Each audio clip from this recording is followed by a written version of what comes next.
Okay, so I'm gonna go on a rant, and it's gonna be a similar rant to the one that I went on at the beginning of my journal for this week in 699, but I think it's a pretty valuable rant. Okay, so this is gonna be awkward because Android doesn't let you switch cameras when you make videos. I'm just gonna have to do my best. I wanna show you guys some examples of a phenomenon that I find extremely annoying that's been going on for about the last 5 years. Okay. So, I Googled, am I an empath or a narcissist? And let's take a look. I can go to queerus.com and learn about how the empaths become the narcissists. Oh boy. Let's scroll down. Oh, Business Insider. The opposite of a narcissist is an empath. Are you an empathic narcissist?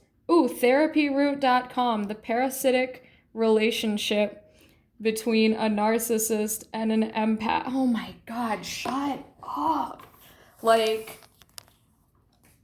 I've just become really, really frustrated with this trend, it seems, in popular psychology to just dichotomously declare that some people are empaths and they just feel what other people feel at any given time, and they care so deeply about others that they really and then other people are narcissists who just they are concerned only with themselves. I feel like all of that shit is made up. I'm sorry for cussing, but I really do. And I feel like the readings that we've had this week really speak to the fact that we popularly view empathy all wrong. And I'm going to explain why. Okay, so the first question for this week's video is, what is empathy? Well, I've done the past 2 minutes explaining why I don't think it's to do with any of this popular psychology nonsense. What empathy is to me is an intentional effort to really learn about, internalize, and act upon how you think another person is experiencing life. Okay, so let's talk about the TED Talk that we all had to watch. None of us in this class are, to my knowledge, I mean, correct me if I've totally missed out on something, but to my knowledge, none of us are from Iraq, and none of us have lived through the Iraq War as an Iraqi civilian. I'm pretty sure that's what's going on. And our ability to empathize with the people that the video is talking about came not through this like, oh, we just have a greater capacity for feeling stuff. We were taken through this journey where we were asked to imagine what is it like to be in Iraq during this time. And it was from there that we developed a sense of, okay, so this is what it's like to be in this situation. Here's how we might ourselves feel. Here are the things that we ourselves might think. That, to me, is what real empathy is. It's intentional and it's conscious. It's not like you walk up into a room and all of a sudden you feel uncomfortable because you can tell that another person feels. No, it's empathy to me is very intentional. You choose to learn about and internalize the experience of another human being. And one thing that really resonated with me from the readings was how Cooley described the empathic imagination. I felt like that was a very similar concept to the sociological imagination that we're all asked to, figure out about in undergraduate, where we are asked to conceive of how social hierarchies work and how the greater society around us works. Okay, well, if you apply that microcosmically to another human being, that is the empathic imagination. I don't know what it's like to be a cis male. I have no idea what it's like to be a cis male, but I can intentionally choose to learn about those experiences and what life is like for cis men in order to gain an understanding of how they might experience the society that I experience too. That to me is an example of empathy. Okay, so question 2. Can empathy be learned? Of course it can be learned. I've done nothing but describe how empathy can be learned for the last several minutes. These are not things that I feel like everybody has the capacity for empathy. Even somebody that is diagnosed with something like an antisocial personality disorder, something where we're told, oh, that person just doesn't have empathy, that person will never be able to empathize.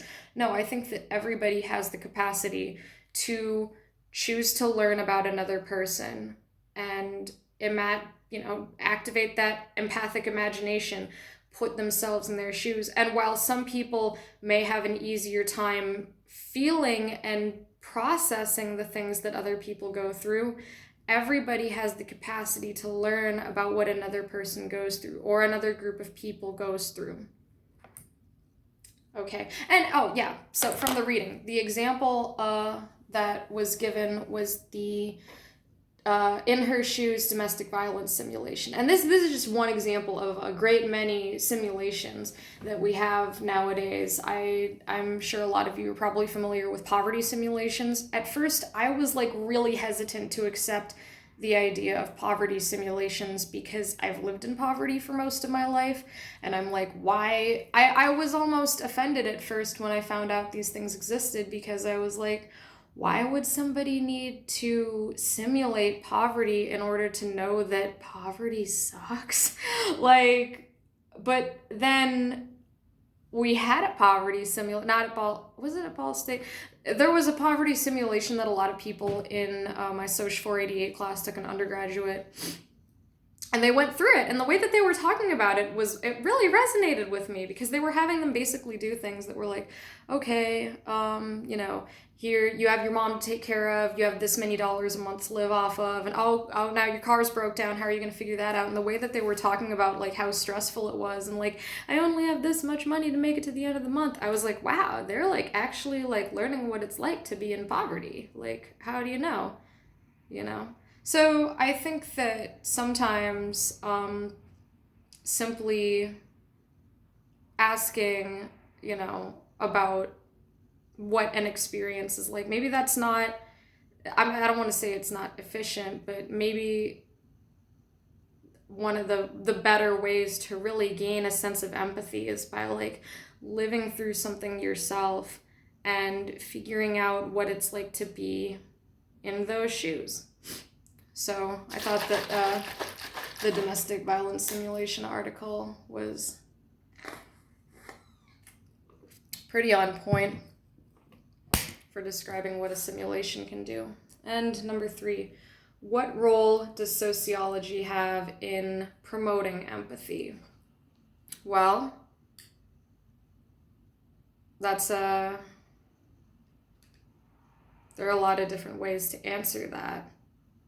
I mean, I could take the stodgy quantitative path down this and be like, the articles that we've 2 of them that we've read this week have been about exploring empathy and quantifying it and all of this stuff. And I think that probably the best way that sociology can promote empathy is by helping to synthesize the lived experiences of others. And so one perspective that I really like about what sociology is that it's storytelling. So we all only really know what it's like to be ourselves. That's our birthright, and that's what we've got going on. But if we can take sociological data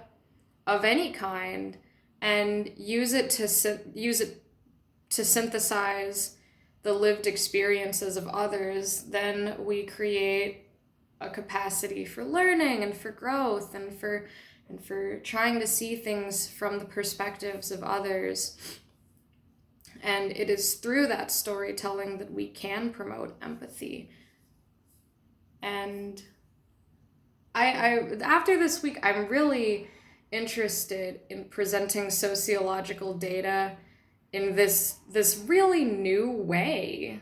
that we haven't really gotten to explore yet. We're like that TED Talk, you know, where he's like, put yourself in these shoes, and he's taking you through those narratives. Or you've got the In Her Shoes study, where it's like, here's a simulation, you know, presenting these lived experiences that we study, not in this like stodgy academic like zeros and ones type of way, but in a way that allows for empathy to come.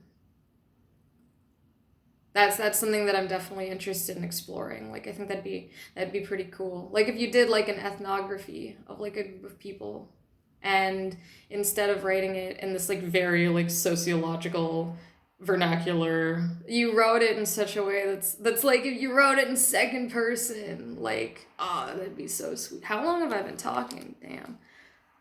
Oh my god, I've been here for 10 minutes. I'm so sorry. I'm gonna wrap up.